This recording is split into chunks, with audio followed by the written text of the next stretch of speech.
Hello students, in this video we are going to discuss the strategy we need to follow while we are going to attempt the questions in the board examination in business studies.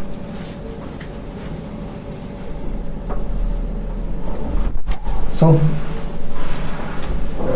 in the previous videos we have discussed about the tips in the time management to be kept in the mind so that we can successfully complete our paper in time and we could have a revision time. Let's understand how we should attempt different type of questions in business studies. Before we proceed, I would like to tell you that whenever we are attempting the different questions in the business studies, our focus should be first to read the questions. Question पढ़ने से सबसे पहले जो है आपको chapter के बारे में मालूम पड़ता है। चैप्टर के बाद आपको टॉपिक, आपको सब टॉपिक और इवन कई बार आपको हेडिंग या पॉइंट का भी मालूम पड़ जाता है। इतना कुछ करने के बाद जब आप केस को पढ़ते हैं तो आपका सारा फोकस उन्हीं पॉइंट्स पे रहता है जिनको आपने ढूंढना है, जो कि आपको आंसर देने में हेल्प करेंगे। इस तरीके से अगर हर क्वेश्चंस के अंदर आप यही स्ट्रेटजी फॉलो करते हैं तो आपका काफ़ी टाइम बच जाता है और इसी तरह से जो बचा हुआ टाइम होता है वो आपको रिवीजन में काम आ सकता है। तो देखते हैं कि किस तरह के डिफरेंट क्वेश्चंस हमारे बोर्ड में आ रहे हैं और उनको कैसे अटेम्प्ट किया जाए। तो ये जो क्वेश्चन जो हमने लिए हैं, ये क्वेश्चन जो हैं 2016 annual paper, 2016 compartment paper, 2016 sample paper और 2017 सैम्पल पेपर में से लिए गए हैं। चलिए देखते हैं। सबसे पहले जो है हम बात करते हैं कुछ questions which are based on the knowledge. Just like आपके सामने पहला क्वेश्चन है, what did Taylor want to communicate through mental revolution? अब बड़ा सीधा सा इसका जवाब बनता है कि टेलर जो है मेंटल रिवोल्यूशन के थ्रू क्या कहना चाहता है। तो अगर हमें मेंटल रिवोल्यूशन का मीनिंग पता हो, हम उसको एक ही लाइन के अंदर हम लिख सकते हैं और जो भी आप आंसर लिखेंगे अगर वो आपने करेक्टली एक्सप्लेन किया है तो आपके 1 नंबर बन जाते हैं। तो टेलर क्या कहना चाहता है? टेलर मेंटल रिवोल्यूशन के थ्रू कहना चाहता है कि there should be complete transformation in thinking and attitude the management and workers between them, और there is always dispute between the management and the worker on the distribution of profit, so the management should distribute a part of profit among the workers. तो इन दोनों में से या कोई और relevant point अगर आप लिखते हैं तो आपका 1 नंबर पक्का हो जाता है। चलिए देखते हैं अगला क्वेश्चन इसी कैटेगरी के अंदर। क्वेश्चन हमारे सामने है, how does controlling help in judging accuracy of standards and ensuring discipline, order and discipline. Question पढ़ने से हमें मालूम पड़ जाता है कि क्वेश्चन के अंदर जो है हमें 2 पॉइंट्स दिए हुए हैं। ये दोनों ही पॉइंट्स जो हैं हमारे importance of planning, importance of controlling के हैं। तो हमने क्या करना है, ये क्वेश्चन जो है हमारे सामने 3 मार्क्स का है। इन्हीं पॉइंट्स को हमने एक्सप्लेन करना है। ये पहले भी मैं आपको बोल चुका हूँ कि 3 मार्क्स का क्वेश्चन है वो 75 वर्ड्स में अटेम्प्ट होना चाहिए। 2 पॉइंट हमें दिए हुए हैं तो अबाउट 3 to 4 लाइन्स हमें एक पॉइंट में लिखनी चाहिए और जिस तरीके से हमारी जो है अबाउट 7 to 8 लाइन्स हमारी बनेंगी, प्रोवाइडेड कि अगर आप एक लाइन में 10 शब्द लिखते हैं। तो इस तरीके से अगर आप इन दोनों पॉइंट को एक्सप्लेन करते हैं तो 1.5 mark for each explanation will be given to you. Into 2 you will get 3 marks. Let's move to the next question. अब हम हॉर्स क्वेश्चन कुछ बात करते हैं। हॉर्स क्वेश्चन में हमारे सामने पहला क्वेश्चन है, the above situation is indicating two limitations of planning which led to decline in the sales, identify these limitations. अब क्वेश्चन को पढ़ने से हमें मालूम पड़ जाता है कि हमें कुछ दो लिमिटेशंस की बात करनी है, और वो दो लिमिटेशन जो है हमारे इस केस के अंदर ही कहीं छुपी हुई हैं। इसका मतलब कि जो क्वेश्चन है इंडिपेंडेंट नहीं है। तो इन लिमिटेशन को ढूंढने के लिए हमें क्या करना होगा, हमें केस को बड़ा ध्यान से पढ़ना होगा, और हम उन्हीं वर्ड्स की तरफ या उस लाइन की तरफ हमारा फोकस होगा जिससे हमारी को लिमिटेशन की तरफ कुछ रिफ्लेक्शन मिलेगा। तो वो लिमिटेशंस क्या हो सकती हैं वो हमें केस पढ़ने से ही मालूम पड़ेगा। मैं केस पढ़ता हूँ आपके सामने, फिर मैं आपको बताऊंगा कि इसमें किस तरीके से लिमिटेशन छुपी हुई है। Superfine rice limited has the largest share of 55% the market. The company's policy is to sell only for cash. In 2015, for the first time, the company number 1 position in the industry has been threatened because other companies started selling rice on the credit basis also. But the manager of Superfine Rice Limited continued to rely on previously tried and tested successful plans, which did not work because the environment is not static. This led to decline in the sales of Superfine Rice Limited. I think you must have noted some key points, and for your convenience I have highlighted in red color. In this case we have discussed about 2 points, tried and tested successful plans, और दूसरा point है environment is not static।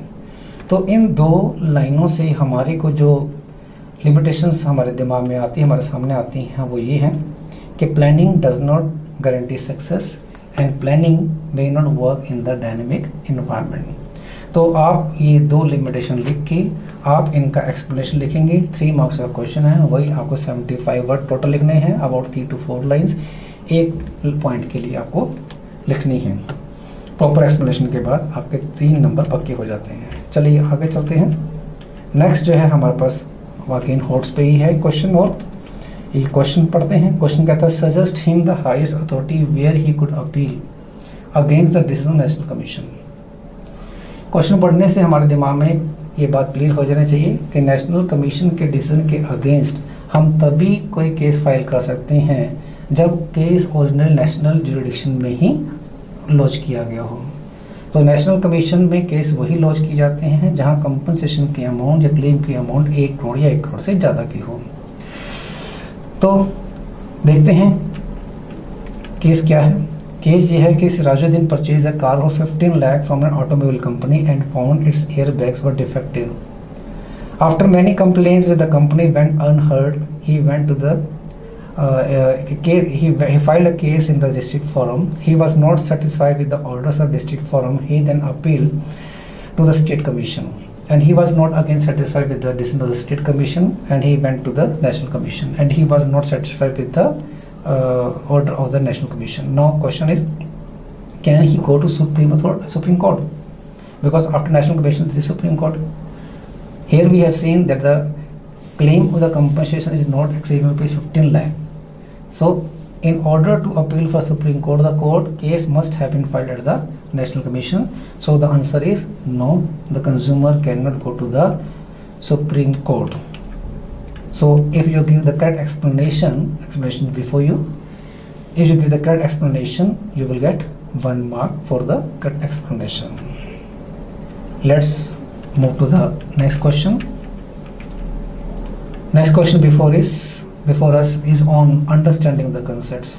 So if we have the understanding of the concept, it become easy to identify those concepts and answer them. Let's see what type of question is coming under this type of category. Identify the function and its type performed by SEBI in the above case. Again, question जो है हमारा case पे ही depend है, तो हमें सेबी के functions के पहले पता होना चाहिए। हमें पता है कि सेबी के 3 तरह के फंक्शंस होते हैं। पहला होता है प्रोटेक्टिव, दूसरा रेगुलेटरी, तीसरा डेवलपमेंटल। तो हमें क्या करना है, इसमें से कोई एक फंक्शन जो है हमें आइडेंटिफाई करना है, और उसका टाइप का मतलब ये है कि हमें एनसीईआरटी की तरह हम देखें, हर फंक्शन के नीचे कुछ एग्जाम्पल दिए हुए हैं, वही एग्जाम्पल जो है यहाँ टाइप का काम कर रहे हैं। तो हमें देखना है कौन सा फंक्शन परफॉर्म किया गया और उसमें से कौन सा टाइप है। हाफ मार्क फंक्शंस को लिखने के और हाफ मार्क उसमें टाइप के बताने के हमारे को दिए जा रहे हैं। केस पढ़ते हैं। केस ये है कि ABC limited issue prospector for the subscription of its share for ₹500 crore in 2008. The issue was oversubscribed by 20 times. The company issued share to all the applicants on the pro rata basis. Later on, SEBI inspected the prospectus and found some misleading statement about the management of the company in it.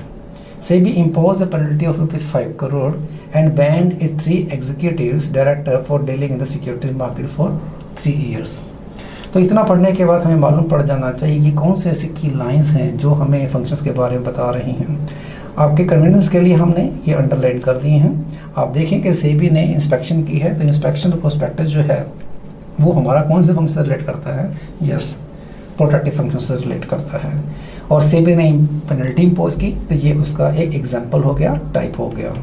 तो half mark जो है आपके functions के लिखने के आपके सामने screen पे हैं और हाफ मार्क उसका टाइप बताने के हैं। तो इस तरीके से जो है हाफ प्लस हाफ आपको 1 मार्क आपको मिल जाता है। अगला क्वेश्चन देखते हैं। अगला क्वेश्चन जो है, some time the questions answers can be found on the basis of hints. कई बार क्वेश्चंस के अंदर से ही हमें हिंट मिल जाता है और जब हमें हिंट मिल जाता है तो हम अपना काफ़ी समय हमें बचा सकते हैं। तो कई बार क्वेश्चन ऐसा होता है जिससे हमें बिल्कुल साफ मालूम पड़ता है हमें लिखना क्या है, लेकिन फिर भी ये आपसे हमेशा ही कहा जाता है, आपको सलाह दी जाती है कि केस को एक बार जरूर पढ़ें। केस को पढ़ने से कई बार आपके पास कोई वाइटल इन्फॉर्मेशन मिल सकती है और कहीं ना कहीं आपके वो हेल्प कर सकती है। तो नॉर्मली ऐसे क्वेश्चन जहाँ हमें क्वेश्चन से ही हमें हिंट मिल जाए तो हमें केस स्टडी पे ज़्यादा फोकस करने की ज़्यादा जरूरत नहीं है, हमें ज़्यादा तो उसको थोड़ा अंडरस्टैंड करने की जरूरत नहीं है, क्योंकि हमें मालूम है कि हमने क्वेश्चन में क्या लिखना है। बट ये है कि प्रिकॉशंस के लिए हमें केस में से क्या इनपुट्स मिल सकती हैं वो हमें देखना है। तो देखते हैं कि क्वेश्चन क्या है और उसके बाद क्या केस है। क्वेश्चन जो है हमारे सामने, state any 3 factors that the finance manager of the company should keep in the mind while arranging its working capital। अब क्वेश्चन पढ़ने के बाद ही हमें मालूम पड़ जाता है कि हमें 3 फैक्टर्स लिखने हैं जो वर्किंग कैपिटल के रिक्वायरमेंट को डिटरमाइन करते हैं।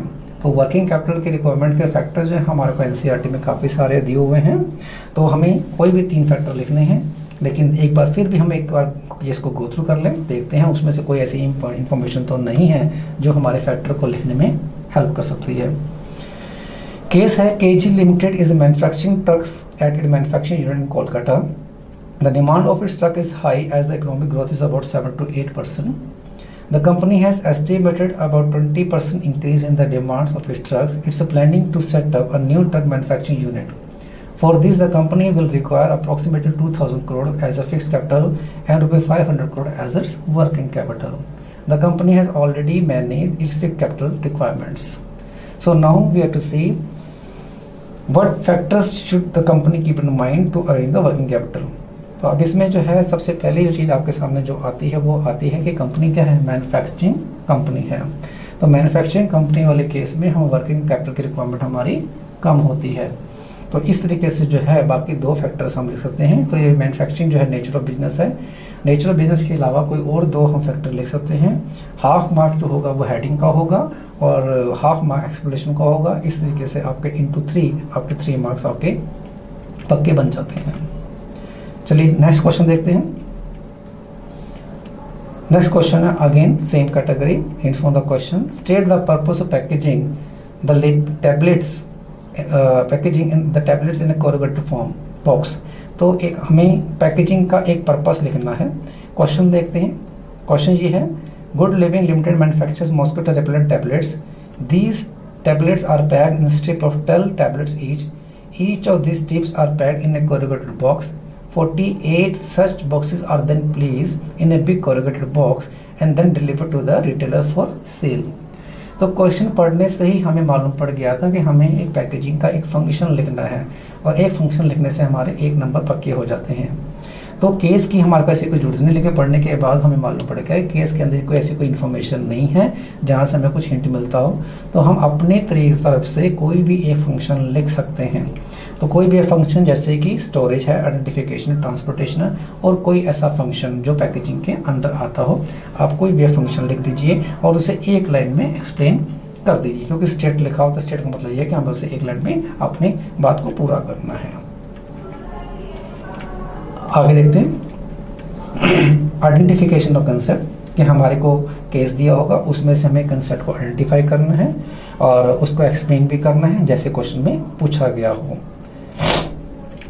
क्वेश्चन क्या है? Money market is essentially a market for the short term funds. In the light of this statement state any 3 features of money market.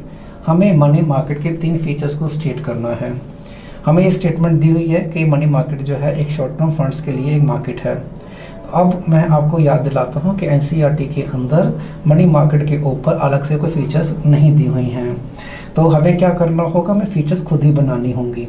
Features कैसे बना सकते हैं? अगर आपको मनी मार्केट का मीनिंग पता हो, मनी मार्केट का मीनिंग के अलावा कोई भी अगर आपको किसी का मीनिंग पता हो, उसी मीनिंग में से ही अगर आप कीवर्ड्स को अलग अलग लिख देते हैं, उन्हीं कीवर्ड्स को अगर एक्सप्लेन कर देते हैं, वो उनकी फीचर्स बन जाती हैं। तो मनी मार्केट की फीचर्स क्या क्या हो सकती हैं, तो हम उसकी मीनिंग से, उसके डेफिनेशन से हम देख लेते हैं मनी मार्केट के अंदर क्या क्या चीज़ें आती हैं। सबसे पहले बात आती है period of maturity. Money market का जो पीरियड होता है, इंस्ट्रूमेंट्स का जो पीरियड होता है, वो अब 1 साल तक के लिए होता है।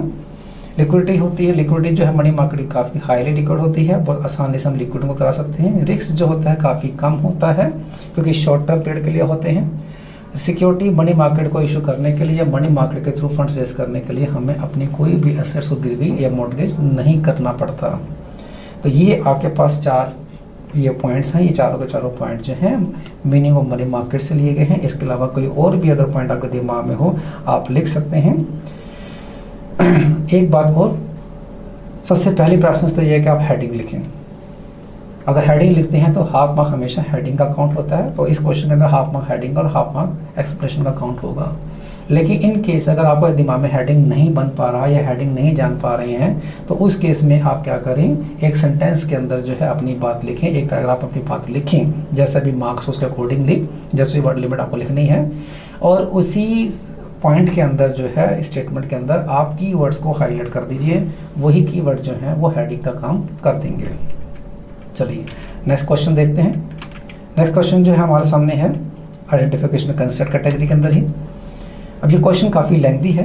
ये क्वेश्चन जो है 5 मार्क्स का आपके सामने आया हुआ है। 2017 सैम्पल पेपर में से लिया गया है। चैप्टर जो है हमारा बिजनेस एनवायरनमेंट है। तो क्वेश्चन को पहले मैं बता दूं, इस क्वेश्चन के अंदर जो है एक तो कंपोनेंट के बारे में पूछा गया है, दूसरा जो है कुछ 2 फीचर्स के बारे में पूछा गया, तीसरा 2 पॉइंट्स ऑफ इम्पोर्टेंस के बारे में पूछा गया है।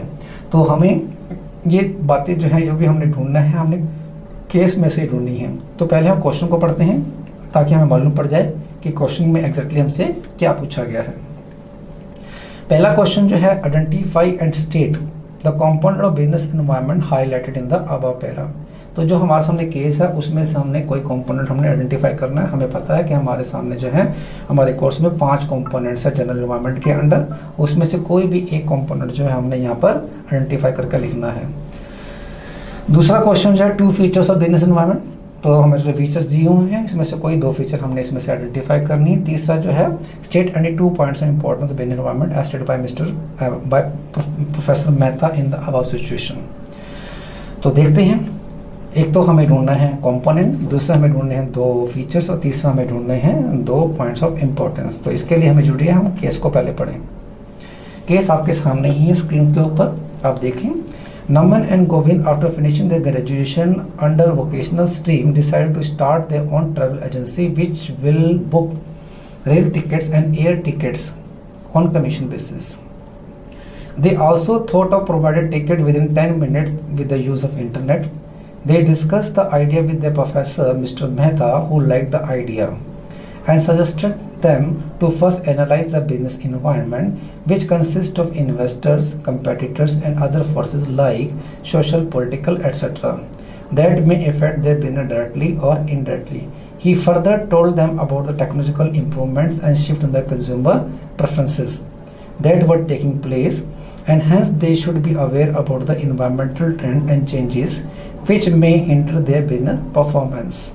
He emphasized on making plans keeping in mind the threats posed by the competitors so that they can deal with the situation effectively. This alignment of business operations with the business environment will result in the better performance. तो अब case को पढ़ने के बाद अगर आपको तैयारी अगर आपकी अच्छी है, आपको ये पॉइंट्स आपको याद हैं, तो आप कहीं ना कहीं आपने इनमें से कुछ कीवर्ड्स आपने या की लाइंस आपने दिमाग में रख ली होंगी कि कौन कौन सी कीवर्ड्स हैं, की लाइंस हैं जो आपको आंसर ढूंढने में मदद करेंगी। ये काम मैंने आपके लिए आसान कर दिया है। आप देखिए कि मैंने आपको इसी केस को 3 अलग अलग डिफरेंट कलर्स में मैंने हाईलाइट किया है। जो ब्लू कलर है वो जो है आपके पॉइंट्स ऑफ इंपॉर्टेंस के बारे में बात करता है, जो ब्राउन कलर है वो है आपके फीचर्स के बारे में है, और जो रेड कलर है वो आपके कंपोनेंट्स के बारे में है। तो कैसे इसको हमने लिखना है अपनी आंसर शीट के ऊपर, आप देखिए। तो सबसे पहले जो था क्वेश्चन जो था state and explain, identify and state component. तो पहला जो था हमारा जो है कंपोनेंट को आइडेंटिफाई करने का था। तो हमारे पास जो कंपोनेंट है इसके अंदर हमारे पास जो है 2 तरह के कंपोनेंट हमें मिल रहे हैं, एक टेक्नोलॉजिकल है और एक सोशल है। अब इन्हीं को आपने क्या करना है, एक सेंटेंस में आपको एक्सप्लेन कर देना है, या ऐसे क्वेश्चंस के अंदर जो अप्लाइड क्वेश्चंस हैं ये इन और हॉट्स क्वेश्चन है, इसके अंदर वर्ड लिमिट की कोई जरूरत नहीं है। एग्जामिनर ने सिर्फ आपका एक्सप्लेनेशन देखना है, अगर पूछा गया है तो बेटर है, वैसे भी लिख दिया जाए तो कोई नुकसान नहीं होता, एक लाइन की ही बात है। तो पहला जो है टेक्नोलॉजिकल एनवायरनमेंट, और ब्रैकेट के अंदर अगर आप लाइन कोड कर देते हैं तो इससे क्या होता है कि आप अपने पॉइंट को जस्टिफाई कर देते हैं कि किस बेस के ऊपर आपने अपना आंसर दिया। तो टेक्नोलॉजिकल जो इन्वायरमेंट है, लाइन जो थी टेक्निकल इंप्रूवमेंट्स, तो टेक्निकल इंप्रूवमेंट जो हैं ये वर्ड्स हैं जो टेक्निकल इन्वायरमेंट की तरफ इशारा करते हैं। दूसरा हमें जो मिलता है इसके अंदर मिलता है सोशल इन्वायरमेंट, जिसका जो कीवर्ड्स हैं वो हैं shift in the consumer preferences. तो आप ये ब्रैकेट में कोड कर दीजिए और एक लाइन में जो है अपना सोशल इन्वायरमेंट को आप एक्सप्लेन कर दिए। दोनों में से आपने कोई एक लेना, ज़्यादा लिखने की जरूरत नहीं है, क्योंकि हमेशा जो फर्स्ट आंसर होगा उसी को आपको मार्क्स मिल रहे हैं। तो हाफ मार्क आपका आइडेंटिफाई करने के हैं और हाफ मार्क आपको उसका एक्सप्लेन करने के हैं। लेकिन हाँ, लाइन्स कोड करने के मार्क्स इसमें दिए नहीं हुए हैं, लेकिन आप अपनी सेफ्टी के लिए अपने आंसर को जस्टिफाई करने के लिए लिख सकते हैं। अब बात आती है हमारी फीचर्स की। फीचर्स हमने कुछ आइडेंटिफाई किए हैं, तो वो फीचर्स हमारे सामने क्या आते हैं। पहले हम लाइन को अगर हम कोड करें वो था consist of investors, competitors and other forces like social and political etcetera. अगर हम इन पॉइंट्स को देखें, इन वर्ड्स की तरफ देखें, तो ये वर्ड जो है हमारे एक फीचर की तरफ इशारा करते हैं। वो फीचर है स्पेसिफिक एंड जनरल फोर्सेस। तो आपने इस पॉइंट को लिखने के बाद आप एक लाइन के अंदर आप इसको एक्सप्लेन कर देंगे। इसके बाद जो दूसरा जो हमारा जो फीचर दिमाग में आता है, उसके लिए जो कीवर्ड्स हमें जो मिलते हैं इस केस स्टडी के अंदर, वो है aware of environmental trends and changes. तो इन वर्ड से जो हमारे दिमाग में हमारे सामने जो फीचर आता है वो है डायनेमिक इन नेचर, कि इन्वायरमेंट जो है हमेशा डायनेमिक होता है। तो हमें अपने इन्वायरमेंट्स के ट्रेंड्स और चेंजेस के बारे में पता होना चाहिए। तो ये लिखने के बाद जो है आप एक लाइन में एक्सप्लेन कर दीजिए। तो हाफ मार्क आपका आइडेंटिफिकेशन का होगा और हाफ मार्क जो होगा स्टेटमेंट लिखने का होगा। अब आती है बात पॉइंट्स ऑफ इंपॉर्टेंस की। तो पॉइंट्स ऑफ इंपॉर्टेंस हमारे सामने इस केस के अंदर सामने 4 नजर आते हैं। सबसे पहला काम आप क्या कीजिएगा, जो भी आप पॉइंट लिखें वही जो मैं दोबारा रिपीट कर रहा हूँ, पॉइंट लिखने के बाद एक्सप्लेन कीजिए और ब्रैकेट के अंदर आपने जिस बेस के ऊपर अपने पॉइंट बनाया है, डिराइव किया है, उसको उन कीवर्ड्स को या उस की लाइन को लिख दीजिए। तो पहला जो पॉइंट्स इंपॉर्टेंस जो हमारे सामने आता है उसके जो की लाइंस हैं वो है first analyse the business environment. इस की लाइन से जो हमारे दिमाग में जो पॉइंट्स इंपॉर्टेंस आता है वो है identify threats and early warning signals. तो ये पॉइंट लिख के आप एक स्टेटमेंट के अंदर आप इसको एक्सप्लेन कर दीजिए। दूसरा पॉइंट ऑफ इंपॉर्टेंस जो आता है उसकी लाइन जो है making plans keeping in mind the threat. ये जो कीवर्ड्स हैं इससे जो हमारा पॉइंट ऑफ इंपॉर्टेंस जो सामने आता है वो ये है help, it helps in planning and policy formulation. तो अगर हम बिजनेस एनवायरनमेंट को स्कैन करते हैं, उसको अंडरस्टैंड करते हैं, तो उससे हमें प्लानिंग करने में और पॉलिसीज बनाने में हमें मदद मिलती है। तो एक लाइन में भी इसको एक्सप्लेन कर दीजिए। उसके अलावा जो है हमारे सामने जो है कुछ और भी 2 पॉइंट और आते हैं। तीसरा हमारे सामने जो आता है वो ये है की लाइन जो है through the use of internet. तो इंटरनेट को यूज करने से कोई अगर पॉइंट रिफ्लेक्ट होता है तो हमारे सामने आता है it helps in tapping the business resources. तो ये रिसोर्सेज की हम बात करते हैं तो इंटरनेट में हमारा एक जो है इन्वायरमेंट ने दिया हुआ एक हमारा रिसोर्स है। तो बिजनेस एनवायरनमेंट को आइडेंटिफाई करने से हमें रिसोर्सेज को टैप करने में मदद मिलती है, तो ये भी आपका एक पॉइंट ऑफ इंपॉर्टेंस बन जाता है, तो इसको भी आप एक लाइन में एक्सप्लेन कर दीजिए। एक और जो पॉइंट ऑफ इंपॉर्टेंस जो हमारे सामने आता है वो ये है to deal with the situation effectively. इन वर्ड से हमारे दिमाग में हमारे सामने जो पॉइंट्स ऑफ इंपॉर्टेंस आता है वो ये है कि business environment helps in कॉपिंग with the rapid changes, कि हमें जो चेंजेस आ रही हैं हमारे सामने जो आ रही हैं उनको आपने कैसे फेस करना है, उसके लिए कैसे स्ट्रेटेजी बनानी है, पॉलिसी फॉर्मुलेशन कर रही हैं, तो ये आपका जो है पॉइंट आपका सामने बन जाता है। आप इसे भी आप एक स्टेटमेंट में एक्सप्लेन कर दीजिए। तो half mark for heading and half mark for the stating the answer, this way you will get full marks. मुझे उम्मीद है कि ये सारे क्वेश्चन कैसे आपने अटेम्प्ट करने हैं आपको अच्छे से समझ में आ रहे होंगे। चलिए फिर हम आगे बढ़ते हैं। आगे जो है हमारे पास है एप्लीकेशन ऑफ कंसेप्ट, कि जो हमने डिफरेंट कंसेप्ट अपनी बुक्स में हमने पढ़े हैं, एनसीईआरटी में हमने पढ़े हैं, क्या हमारे को वो कंसेप्ट क्लियर हैं या नहीं हैं, क्या हम उनको प्रॉपरली अप्लाई कर सकते हैं नहीं कर सकते, और जिससे अप्लाई किए गए हैं एग्जामिनर ने जो अप्लाई किए हैं क्या उस तरीके से आप आंसर दे पाते हैं नहीं दे पाते हैं। इस तरह के क्वेश्चन आपके सामने बोर्ड में प्रस्तुत किए जा रहे हैं। तो पहले क्वेश्चन पढ़ते हैं। State 3 points that highlight the need of consumer protection as discuss in the Grahak Shakti workshop. Question पढ़ने से हमें मालूम पड़ जाता है कि क्वेश्चन जो है हमारा बिजनेस कंज्यूमर प्रोटेक्शन से हमें लिया गया है, और कंज्यूमर प्रोटेक्शन का टॉपिक जो है वो है हमारा इंपॉर्टेंस ऑफ कंज्यूमर प्रोटेक्शन। तो क्वेश्चन पढ़ने से पहला हमें मालूम पड़ा चैप्टर का मालूम पड़ा, दूसरा जो है हमें टॉपिक का मालूम पड़ा। उस टॉपिक के बाद हमें 2 सब टॉपिक उसमें नजर आते हैं। अगर हम रिकॉल करें कि इंपॉर्टेंस ऑफ कंज्यूमर प्रोटेक्शन के अंदर 2 हिस्से में डिवाइड किया गया, importance of consumer protection from the point of business and importance of consumer protection from the point of consumers.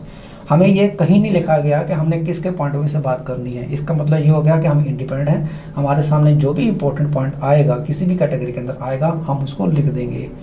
तो इसका मतलब क्वेश्चन जो है हमारा केस पे ही डिपेंड है, तो हमें केस को पढ़ने के बाद हमें देखना होगा कि इसमें कौन कौन से पॉइंट्स ऑफ इंपॉर्टेंस हमारे सामने आते हैं। देखते हैं।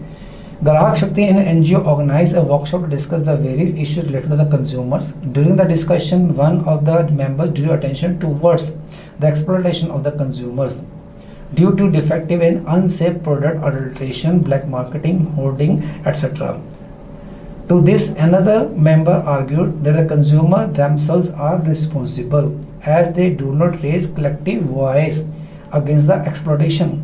The chairperson of the organization was of the opinion that it was the duty of the businessman to take care of the interests of various stakeholders.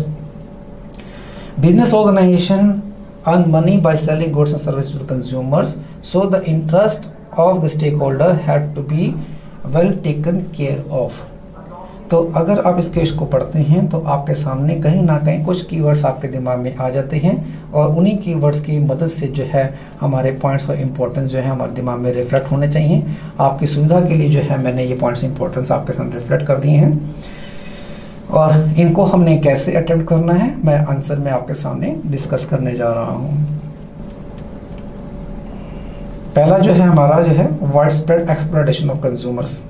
ये कहाँ से मालूम पड़ रहा है? लाइन कोटेड जो है वो है एक्सप्लॉयटेशन ऑफ कंज्यूमर्स। तो एक्सप्लॉयटेशन ऑफ कंज्यूमर्स से जो हमारा पॉइंट बनता है वाइड स्प्रेड एक्सप्लॉयटेशन कंज्यूमर बनता है। आप पॉइंट लिखने के बाद इसको एक लाइन के अंदर इसको स्टेट कर लिख दीजिए, जो कि स्टेट कहा गया है। स्टेट मीन कि आपको एक लाइन में इसको एक्सप्लेन भी करना है। दूसरा जो पॉइंट हमारे सामने जो आ रहा है उसके जो कोटेड वर्ड जो हमें जो मिले हैं वो ही हैं consumer do not raise collective voice. Consumer जो है अपने एक्सप्लॉयटेशन के अगेंस्ट आवाज़ नहीं उठाते हैं। तो इससे जो पॉइंट बनता है वो होता है अनऑर्गेनाइज कंज्यूमर्स, क्योंकि कंज्यूमर्स क्या हैं? अनऑर्गेनाइज्ड हैं। ठीक है, रूरल एरियाज में हैं, कुछ अर्बन एरियाज में हैं, अनएजुकेटेड हैं, एजुकेटेड हैं। इस तरीके से हमारे पास जो है डिफरेंट टाइप ऑफ कंज्यूमर्स होने की वजह से वो अपनी आवाज़ को नहीं उठा पाते हैं। तीसरा हमें जो पॉइंट मिलता है वो मिलता है, हम लाइन पहले पढ़ते हैं, to take care of the interest of the various stakeholders. तो बिजनेसमैन जो हैं जो स्टेक होल्डर्स के इंटरेस्ट की उनके फ़ायदे की बात को नहीं उठाते, उनकी परवाह नहीं करते हैं। तो इससे जो पॉइंट बनता है वो बनता है कि they lack the fulfilment of social responsibility. ये फोर्थ पॉइंट हमारा थर्ड पॉइंट बन जाता है। इसके अलावा 2 पॉइंट हमें और इसमें नजर आते हैं, वो ये है to discuss the various issues related to the consumers, ये जो पॉइंट है, इससे जो पॉइंट बनता है वो बनता है कंज्यूमर्स इग्नोरेंस, कि कंज्यूमर्स जो है अपने रेट्स के बारे में बिल्कुल भी नहीं जानते हैं और वो अपने रेट्स के, अपने प्रॉब्लम के बारे में डिस्कस नहीं कर पाते हैं। एक और पॉइंट हमारे दिमाग में आता है, जस्ट लाइक उसकी जो हमें कीवर्ड जो मिलती हैं वो है earn money by selling the goods and services, कि जो बिजनेसमैन हैं वो पैसा कमाते हैं गुड्स बेचने से और सर्विसेज को रेंडर करने से। तो इससे जो पॉइंट बन के आता है वो ये बन के आता है businessman use the society resources. तो सोसाइटी के रिसोर्सेज यूज करते हैं तो बिजनेसमैन की एक रिस्पॉन्सिबिलिटी बनती है कि वो कंज्यूमर्स को प्रोटेक्ट करें, उसको एक्सप्लॉइट ना करें। तो इस तरीके से एक पॉइंट आपने लिखना है और उसको एक लाइन में स्टेट करना है। और कोशिश कीजिएगा, मैं दोबारा रिपीट कर रहा हूँ, कि ब्रैकेट के अंदर जो है आप उस लाइन को कोट कर दें जिसकी बेस के वो अपने पॉइंट को डिराइव किया है। इससे आपका पॉइंट जो है प्रोटेक्ट हो जाता है। नेक्स्ट क्वेश्चन जो देखते हैं, question based on NCERT text. पिछले 3 सालों से हम देख रहे हैं, जब से ये एग्जामिनेशन पैटर्न चेंज हुआ 2015 ऑनवर्ड्स, कि एक क्वेश्चन जो है एनसीईआरटी टेक्स्ट से उठाया जाता है। एनसीईआरटी के टेक्स्ट को इस तरह से क्वेश्चन में डिज़ाइन किया जाता है कि बच्चे जो है उस पॉइंट को रिकॉल करें और अकॉर्डिंगली जो एग्जामिनर आपसे पूछ रहा है आप उसके अकॉर्डिंगली आप आंसर दे सकें। तो ये जरूरी है कि आप एनसीईआरटी के टेक्स्ट को थोड़ी स्टडी करें, रीड करें, अंडरस्टैंड करें, ताकि कोई चीज़ आपके सामने आती है तो आप उसको रिकॉल कर सकें कि वो चीज़ कहाँ से उठाई गई है, टॉपिक कहाँ से उठाया गया है, लाइन कहाँ से उठाई गई है। तो ये 1 मार्क का एक खेल है। बेसिकली हम ये कह सकते हैं कि 79 और 80 मार्क्स से डिफरेंशिएट करने के लिए कुछ ऐसा एक क्वेश्चन डिज़ाइन कर दिया जाए ताकि हम इन 2 स्टूडेंट्स को डिफरेंशिएट कर सकें। तो 1 नंबर की जो फाइट है 79 के बाद थोड़ी सी और मुश्किल हो जाती है। तो देखते हैं कि किस तरह क्वेश्चन आ रहे हैं। आपके सामने एक एग्जाम्पल मैं सामने प्रस्तुत कर रहा हूँ। क्वेश्चन जो है, identify the type of one of the functions of management mentioned above which will help the company to acquire dominant position in the market. तो एक फंक्शन हमने आइडेंटिफाई करना है, one of the function of the management. एक function हमने type, उसका type. Function हमारे पास जो है 5 हैं, आपको पता ही है, प्लानिंग है, organising, staffing, directing and controlling. उसमें से कोई एक फंक्शन, फिर उसका टाइप, मतलब उसी फंक्शन के अंदर किस टॉपिक की बात की गई है उसकी हमने बात करनी है। लेकिन हमें तब मालूम पड़ेगा जब हम केस को पढ़ेंगे, क्योंकि क्वेश्चन जो है केस पे ही बेस्ड है। केस क्या है आपके सामने है, पहले हम केस को पढ़ते हैं। Lakshmi Chemicals Limited, a soap manufacturing company, wanted to increase the market share from 30% to 55% in the long run. A recent report submitted by Research and Development Department of the company had predicted a growing trend of the herbal and organic products. On the basis of this report, the company decided to diversify its into new variety of soaps with natural ingredients having benefits of fragrances of jasmine, rose, lavender, mogra, lemon grass, green apple, strawberry, etc. The unique selling proposition was to promote eco-friendly living in the contemporary lifestyle. The company decided to allocate ₹30 crore to achieve the objective. तो इस case को पढ़ने से हमें इतना तो मालूम पड़ता है कि company wanted to increase market share. तो इसका मतलब जो है ये यहीं से कुछ आइडिया लग जाता है कि कंपनी जो है आप ये फंक्शन इसमें जो है मैनेजमेंट का इन्वॉल्व है आपका प्लानिंग। अब उसी प्लानिंग के अंदर से ही किस चीज़ को कवर किया गया है। तो अगर आपने टाइप्स ऑफ प्लान्स को पढ़ा हुआ हो तो टाइप्स ऑफ प्लान के अंदर जो है एक आती है स्ट्रेटजी। तो स्ट्रेटजी के अंदर से ही कुछ जो है उसके जो एलिमेंट्स हैं वो यहाँ इस क्वेश्चन के अंदर इनकॉर्पोरेट किए गए हैं, जो आपके सामने हाईलाइट कर दिए गए हैं। पहले मैं आपको स्ट्रेटजी के कुछ कंपोनेंट डायमेंशंस को मैं आपको दिखाता हूँ नेक्स्ट पेज के ऊपर। अब ये देखिए कि अगर आप स्ट्रेटजी पेज नंबर 107 के ऊपर अगर एनसीईआरटी बुक के अंदर देखेंगे तो स्ट्रेटजी के अंदर फर्स्ट पैराग्राफ के अंदर लिखा गया है कि strategy include 3 type of dimensions. पहला जो है डिटरमाइनिंग लॉन्ग टर्म ऑब्जेक्टिव्स, दूसरा जो adopting a particular course of action, तीसरा है allocating necessary resources to achieve the objective. तो 3 बातें स्ट्रेटजी के अंदर आती हैं। सबसे पहले तो ऑब्जेक्टिव को सेट करना, दूसरा जो है एक पर्टिकुलर कोर्स ऑफ एक्शन को अडॉप्ट करना, तीसरा जो है रिसोर्सेज को इकट्ठा करना। तो हम ये देखते हैं क्या तीनों के तीनों पॉइंट जो है हमारे इस केस के अंदर हैं या नहीं हैं। तो हमने देखा कि हमारे सामने जो है हमने पॉइंट्स को हाईलाइट किया हुआ है। तो कंपनी ने अपना मार्केट शेयर जो है 30% से 55% कर दिया, तो इसका मतलब जो है लॉन्ग टर्म ऑब्जेक्टिव हो गया। दूसरा कंपनी ने decide to diversify into new variety product, और तीसरा जो है कंपनी ने रिसोर्सेज को एलोकेट किया 30 करोड़ रुपीस। इस तरीके से 3 के 3 जो डायमेंशंस हैं स्ट्रेटजी के इस केस के अंदर जो है इम्प्लीमेंट किए गए हैं, और आपसे जो आंसर एक्सपेक्ट किया गया है वो है आपका स्ट्रेटजी। तो उम्मीद है कि आपको ये बात समझ में आ गई कि किस तरीके से एनसीईआरटी के टेक्स्ट को कहीं से भी उठा के केस के अंदर से इस तरीके से उसको इनकॉर्पोरेट कर दिया जाता है कि आपको वो पॉइंट रिकलेक्ट करना पड़ता है और आपको आंसर अकॉर्डिंगली देना होता है। बस ज़्यादा चिंता करने की बात नहीं है, इस तरह क्वेश्चन सिर्फ 1 नंबर में ही आ रहे हैं। चलिए आगे हम क्वेश्चन को देखते हैं।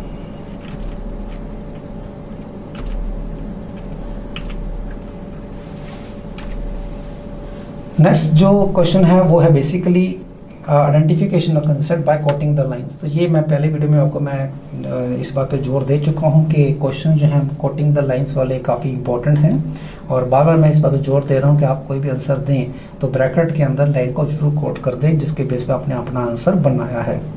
तो इसके अंदर आपको क्या करना है, पहली बात तो ये है कि आपने कोट करना है। कोट करने के हाफ मार्क हैं, फिर आइडेंटिफाई करना है, मतलब आइडेंटिफाई करना और स्टेट करना है। मतलब पहला काम जो होगा आपका पहले लाइन को आइडेंटिफाई करना है, कौन सी लाइन के बेस के ऊपर आपका फंक्शन बनेगा, दूसरा आइडेंटिफाई करना है, तीसरा उसका एक्सप्लेन करना है। तो इन्हीं 3 चीज़ों के जो हैं आपके हाफ मार्क्स हैं और क्वेश्चन का 3 मार्क्स का है। तो 2 फंक्शंस आपने आइडेंटिफाई करने सेबी के, और इस तरीके से आप इन 3 चीज़ों का एक्सप्लेन करेंगे, इंटू 2 कर दे तो आपके 3 मार्क्स आपके कन्फर्म होते हैं। तो देखते हैं कि कौन से फंक्शंस जो हैं इस केस के अंदर कवर किए गए हैं। उसके लिए हमें केस को पढ़ना पड़ेगा। Mister Sanjay Nehra was the chairman of Taran bank. The bank was earning good profit, shareholder were happy as the bank was paying regular dividends. The market price of the share was also steadily rising. The bank was about to announce taking over the Dena bank. Mister Sanjay Nehra knew that the share price of Taran Bank would rise on this announcement. Being a part of the bank, he was not allowed to buy shares of the bank. He called one of his rich friends Sudhir and asked him to invest ₹5 crore in the shares of his bank, promising him the capital gains. As expected, the share price went up by 40% and the market price of the Sudhir share went to ₹7 crore. He earned a profit ₹2 crore. He gave ₹1 crore to Mr. Sanjay Nehra and kept ₹1 crore with himself. On regular inspection and conducting inquiries of the brokers involved, Securities Exchange Board of India (SEBI) was able to detect this irregularity. The SEBI imposed a heavy penalty on Mr. Sanjay Nehra. अब आपको ये सारा case पढ़ने के बाद ये मालूम पड़ गया कि स्टार्टिंग की 7-8 लाइनों के अंदर हमारे को कुछ भी फंक्शंस के बारे में मालूम नहीं पड़ रहा, लेकिन लास्ट के अंदर जो है हमें कुछ कीवर्ड्स मिल रहे हैं और वो कीवर्ड्स को आपके सामने जो है हाईलाइट रेड कलर में हाईलाइट किया गया है। तो ये कौन से फंक्शंस हैं, एक तो रेगुलर इंस्पेक्शन का है और दूसरा रेगुलर इंस्पेक्शन कंडक्टिंग इंक्वायरीज और इम्पोजिशन ऑफ पेनल्टी। तो इससे जो है हमारे सामने जो आंसर आते हैं वो 2 फंक्शन जो है हमने कैसे एक्सप्लेन करने हैं उसका आंसर आपके सामने दिखाया जा रहा है। ये 2 जो फंक्शन जो आपके सामने आ रहे हैं, एक तो है रेगुलेटरी फंक्शन और दूसरा है प्रोटेक्टिव फंक्शन। तो आपने 3 हिस्सों में इसको आंसर को दिखाना है। पहला तो आपने फंक्शन आइडेंटिफाई करना है, दूसरा आपने लाइन को कोट करना है, तीसरा आपने स्टेटमेंट लिखनी है। स्टेटमेंट आपने एक लाइन में लिखनी है। तो आप इस तरह से चार्ट बना के टेबल फॉर्म में भी दिखा सकते हैं, इस तरह का प्रेजेंटेशन काफ़ी नीट हो जाता है। I hope this clear to you. चलिए आगे बढ़ते हैं। Identification concept by quoting the line, same ऐसे ही क्वेश्चन अपना एक और डिटेक्ट कर एक्सप्लेन कर रहे हैं। By quoting the line from the above paragraph state any 2 elements of directing. अब हमें मालूम पड़ गया चैप्टर जो है हमारा चैप्टर नंबर 7 है डायरेक्टिंग। डायरेक्टिंग के अंदर हमारे पास 4 एलिमेंट्स हैं और हमें किसी 2 एलिमेंट्स के बारे में यहाँ पर बताना है। तो उनको हमने आइडेंटिफाई करना है और उनको स्टेट मतलब उन्हें हमें एक्सप्लेन करना है। ये भी जो है इस साल के सैंपल पर 2017 में से उठाया गया है। तो इसके लिए हमें क्वेश्चन को पढ़ना पड़ेगा। क्वेश्चन जो है message beta limited deals in consumer goods, it employs 100 workers and 10 operating managers who give guidance support to the worker while operating the machinery. The company has a policy of guaranteeing leave as per the requirement of the worker. Worker were generally granted leave on the festival and special occasions. Recently on Puja festival, it received a big order. Workers are keen to take Puja holidays while management is pressing hard to overtime. The matter was placed before the personal manager who called the meeting of the operating manager and workers to inform about the changes in the incentive plan which state the payment of double wages for working overtime and triple wages for working on holidays. Workers without any pressure voluntarily took limited holidays and were able to increase the earning by working overtime and on holidays. During the board of directors meeting, personal manager was asked to update the management for achieving higher output, meeting timely supplies without any confrontation from the workers. Personal manager replied, I just used a carrot with no sticks approach.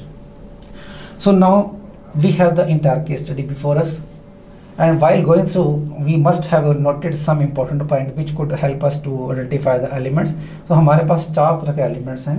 एक हमारे पास है supervision, दूसरा है हमारे पास leadership, तीसरा है हमारे पास motivation और फोर्थ है हमारे पास कम्युनिकेशन. तो हमने देखना ये है कि इसमें से कौन कौन से ऐसी लाइन हैं, ऐसे कौन से वर्ड हैं कि उनके हेल्प से हमें एलिमेंट्स का कुछ मालूम पड़ जाए. तो अगर हम देखें सेकंड लाइन जो लिखी हुई है, operative manager who give guidance and support to the workers while operating the machinery, इससे मालूम पड़ जाता है कि हम सुपरविजन की बात कर रहे हैं. Payment of double wages for working overtime, triple wage for working on holidays and without any pressure voluntary to holidays, इससे हमें मालूम पड़ जाता है क्या है हमारे सामने लीडरशिप है. और जहां हमने प्लान्स की बात की है, सॉरी जहां हमने इंसेंटिव की बात की है, उससे हमारा बन जाता है मोटिवेशन. किस तरीके से आप आंसर लिख सकते हैं, लेट्स सी कि सुपरविजन है, आप लाइन को कोट कर दीजिए. पहले सुपरविजन लिख के आप उसको एक लाइन में एक्सप्लेन कर दीजिए और ब्रैकेट के अंदर जो है लाइन को कोट कर दीजिए. दूसरा जहाँ इंसेंटिव की बात हुई है उससे बन जाता है आपका आंसर मोटिवेशन, उसको आप एक लाइन में एक्सप्लेन कीजिए और ब्रैकेट के अंदर आप उस लाइन को कोट कर दीजिए कि आपने मोटिवेशन क्यों लिखा. तीसरा एक और बन जाता है लीडरशिप. तो लीडरशिप जो बनता है उसकी लाइन आप उसका मीनिंग लिख दीजिए और ब्रैकेट के अंदर लाइन कोट कर दीजिए कि वॉलंटरली जो है उन एम्प्लॉयज़ ने अपना काम शुरू कर दिया. तो इस तरीके से आपको कोई 2 लिखने हैं, 3 लिखने की जरूरत नहीं है. आपको जितना कुछ उतना ही लिखना है, एक्स्ट्रा लिखने से कोई मार्क्स नहीं मिलेगा. जो फर्स्ट अटेम्प्ट होंगे उन्हीं के मार्क्स मिलेंगे. तो हाफ मार्क जो है एलिमेंट को आइडेंटिफाई करने के हैं और हाफ मार्क जो है आपको उसको एक्सप्लेन करने के, स्टेट करने के हैं और कोट करने के. सॉरी, चलिए आगे चलते हैं. कई बार जो है क्वेश्चन नेगेटिव फेस में आ रहे हैं, नेगेटिव फॉर्म में आ रहे हैं. तो हमेशा ये आपसे बोला जाता है कि कोई भी क्वेश्चन आप अटेंड करें तो सबसे पहले जो है उस क्वेश्चन को बड़ा ध्यान से पढ़ लें. कि जरूरी नेगेटिव फेस वाले की बात नहीं है, कई क्वेश्चन ऐसे हो सकते हैं कि क्वेश्चन को पढ़ने के बाद जो है हम आंसर अदरवाइज हम देते हैं, जैसा पूछा वैसा नहीं देते हैं. तो कई बार हमसे ये मिस्टेक होती है. इस मिस्टेक को अवॉइड करने के लिए हमारे लिए जरूरी है कि हम क्वेश्चन को बड़े ध्यान से पढ़ें. तो देखते हैं कि नेगेटिव फेस और क्वेश्चन कैसे आए हैं. ये क्वेश्चन आपके सामने है. State any 3 points of importance of planning not mentioned in the above statement. तो ऊपर जो आपको आपको स्टेटमेंट दी जा रही है एज ए केस, उसके अंदर में आपको कुछ पॉइंट्स इंपॉर्टेंस दिए हुए हैं. तो आपको प्लानिंग के पॉइंट्स इंपॉर्टेंस पता होने चाहिए. उसमें से कुछ आपको दिए गए हैं, उनको छोड़ के बाकी के जो पॉइंट्स इंपॉर्टेंस हैं आपने वो मेंशन करने हैं. तो अगर आप गलती से अगर नोट अगर ना पढ़े, इग्नोर कर दे, ध्यान ना दें, तो आप कुछ वो पॉइंट लिख सकते हैं जो उसमें एक्सप्लेन किया, उससे आपके मार्क्स नहीं बनेंगे. तो ये आपके सामने जो है एक स्टेटमेंट है. Planning is certainly important as it tells where to go, it provide direction. ये आपका फर्स्ट पॉइंट बन जाता है. It reduces risk of uncertainty. तो ये आपका दूसरा पॉइंट इंपॉर्टेंट बन जाता है. तो this statement innovate some of the points highlight in the importance of planning. तो इनके अलावा जो है और क्या पॉइंट्स हो सकते हैं वो आपने लिखने हैं. तो वो पॉइंट जो हैं आपके सामने हैं. Reducing overlapping wasteful activities, promote innovative ideas, facilitate decision making, establish standard. ये पॉइंट्स आपके सामने, आपने इनमें से कोई आपने लिखने हैं. हाफ मार्क आपके जो है हेडिंग के और हाफ मार्क आपके एक्सप्लेनेशन के, 3 पार्ट आपने लिखने हैं.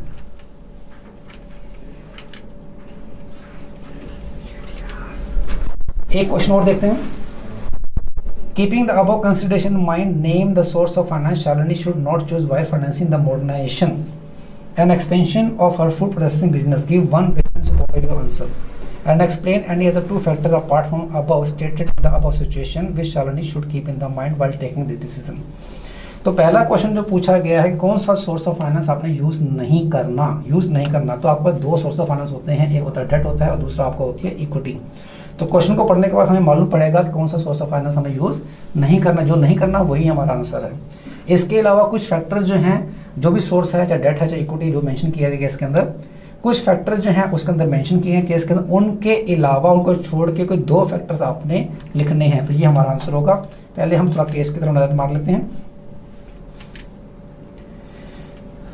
Shalini, after acquiring a degree in hotel management and business administration, took over her family food processing company manufacturing pickles, jams, and squashes. The business was established by her grandmother and was doing reasonably well. However, the fixed operating costs of the business were high and the cash flow position was very weak. She wanted to undertake modernization of existing business to introduce the latest manufacturing processes, diversify into the market of chocolates and candies. She was very enthusiastic and approached a financial consultant who told her that approximately 50 lakh would be required for undertaking the modernization expansion program. He also informed that the stock market was going through a bullish phase. So we can see that there are 3 factors which are given. Fixed operating cost was very high, cash position was very weak, and stock market was facing a bullish phase. तो 3 factor आपको दिए हुए हैं। ये तीनों factor जो है ये इस तरफ इशारा करते हैं कि हमें डेट की तरफ नहीं जाना चाहिए। यही हमारा आंसर होगा, क्योंकि डेट से हम पैसे रेज करते हैं, हमारी कैश पोजीशन काफ़ी टाइट है और हमारी फिक्स ऑपरेटिंग कॉस्ट काफ़ी हाई है और मार्केट जो है बुलिश है। बुलिश का मतलब ये हो गया कि जो है लोग पैसा लगाने के लिए तैयार नहीं है, स्टॉक मार्केट और इक्विटी के अंदर लगाने के लिए तैयार नहीं है। तो हमारा जो आंसर जो बनता है, लेट्स सी आंसर कैसे बनेगा। पहला आंसर जो हमारा हो जाता है डेट हो जाता है, वही हमारा आंसर है कि हाँ जिस पे हमने पैसा नहीं लगाना, मतलब हमने डेट से पैसा रेज नहीं करना।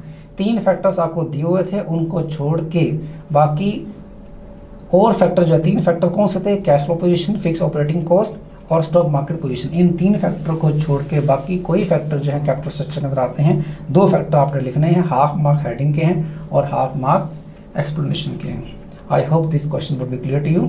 2 क्वेश्चन नेगेटिव फ्रेज का हम यहाँ डिस्कस कर चुके हैं। कई बार आपके सामने मल्टीपल आंसर होता, कई बार क्वेश्चन जो होते हैं उसमें मल्टीपल आंसर भी हो सकते हैं। एक ऐसा ही क्वेश्चन जो है 2016 बोर्ड में आया हुआ है, हम डिस्कस करते हैं कि Manoj bought a packet of chips from local shopkeeper and found that ingredient given on the label were not eligible. Information proper नहीं थी। He complained about it to the company. The company sent a written apology stating that they will make sure the existing packets are withdrawn from the market and the new packets with legible labels are soon made available. तो information proper नहीं थी, उससे एक हमारा एक right बनता है। दूसरा जो है कंपनी को कंप्लेन किया और कंपनी ने उसको एक्सेप्ट किया और अश्योर किया कि आगे से पैकेट जो है प्रॉपर इन्फॉर्मेशन के साथ आएंगे। इसमें से आपको कोई इस केस के अंदर आपको एक कंज्यूमर राइट जो है आपको देखना है कि मनोज ने एक्सरसाइज किया। जब हमने केस को पढ़ा तो हमारे सामने जो है 2 राइट्स हमारे सामने आए, एक तो राइट टू बी इन्फॉर्म्ड है और एक राइट टू बी हर्ड है। दोनों में से आपको एक आंसर लिखना है और आपके फुल मार्क्स हैं। कई बार जो है क्वेश्चन आपके प्रोसेस के आते हैं, जैसे लाइक एक क्वेश्चन आपके सामने आया हुआ है, एक्सप्लेन ब्रीफली दी स्टेप्स। तो क्वेश्चन में जो है आपको कुछ स्टेप्स आपको दिए हुए हैं और बाकी स्टेप, ये क्वेश्चन जो है सीबीएसई कंप्लीट 2016 का है, जिसके अंदर आपको कुछ स्टेप्स आपको दिए हुए हैं और कुछ स्टेप्स जो है आपको एक्सप्लेन कर रहे हैं। तो ये क्वेश्चन हम पढ़ लेते हैं। Indian drugs and Pharmaceutical Limited is engaged in the manufacturing and distribution of medicine. The company has set up an objective increasing sales turnover by 20%. To achieve this objective, the company has decided to diversify into baby health care product. Since the company has already set its objective and developed premises based on the same, it wants you to help the remaining step to be undertaken. तो 3 steps आपको दिए हुए हैं और बाकी के steps आपको लिखने हैं। तो बाकी के स्टेप्स आपके स्क्रीन पे ऊपर दिए हुए हैं, तो ये जो है स्टेप आप लिख सकते हैं।